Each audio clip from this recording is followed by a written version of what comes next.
మయూర bakery ఇదైతే కనుక ప్రతి ఒక్కరికి తెలిసిందే, ఎందుకంటే ప్రతి ఒక్క చోట ఉంటుంది ఈ బ్రాంచ్లో. మేమైతే ప్రజెంట్ కడపకి అయితే చిన్న పని మీద వచ్చేసాము, నేను రవిమామ.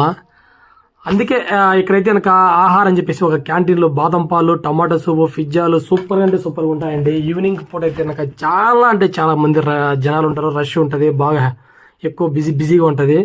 అందుకని చెప్పేసి ఇక్కడ తిందామని చెప్పేసి నేను మామ అయితే వచ్చేసాము. టేస్ట్ కూడా బాగుంటుంది. మేమైతే కనుక ఒక పిజ్జా తీసుకున్నాము, సరే ఒక పిజ్జా.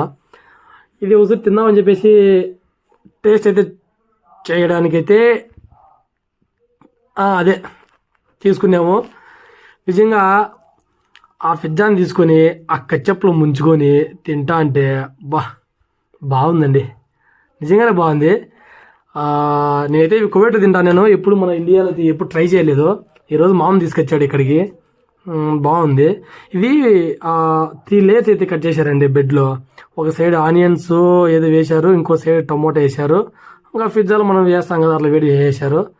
సూపర్ అంటే సూపర్ అనిపించింది. మేము బాగా ఆకలి మీద ఉన్నాము, మాకు పిజ్జా బాగా అనిపించింది. ఇంకా ఫైనల్ అయితే కనుక నెక్స్ట్ ఇంకేం తిందామా అంటే మా మామ వండుకొని బాదం పాలు తాగుదామా అని చెప్పేసి 2 అయితే బాదం పాలు తీసుకొచ్చేసాడు. నాకోటి మామకోటి హాట్ బాదం పాలు. ఇవైతే జస్ట్ 18 రూపీస్ అండి.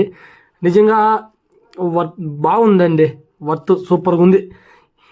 ఇదైతే కనుక కడపలో అండి ప్రతి ఒక్కరికి తెలిసిందే. ప్రతి ఒక్కరు అంటే కడపలో ఉండే వాళ్ళకైతే మ్యాక్సిమం తెలిసి ఉంటుంది, బయట ఉండే వాళ్ళకైతే మనకైతే తెలియదు. మేమైతే ఇంకా బాదం పాలు తాగేసి చిన్న కొన్ని పనులు చేసుకొని మేమైతే మా దాబా మేము పట్టుకున్నాము, ఇంటికైతే వచ్చేసినాము. ప్లీజ్ చాలామంది లైక్ చేయట్లేదు, లైక్ చేయండి. Okay bye.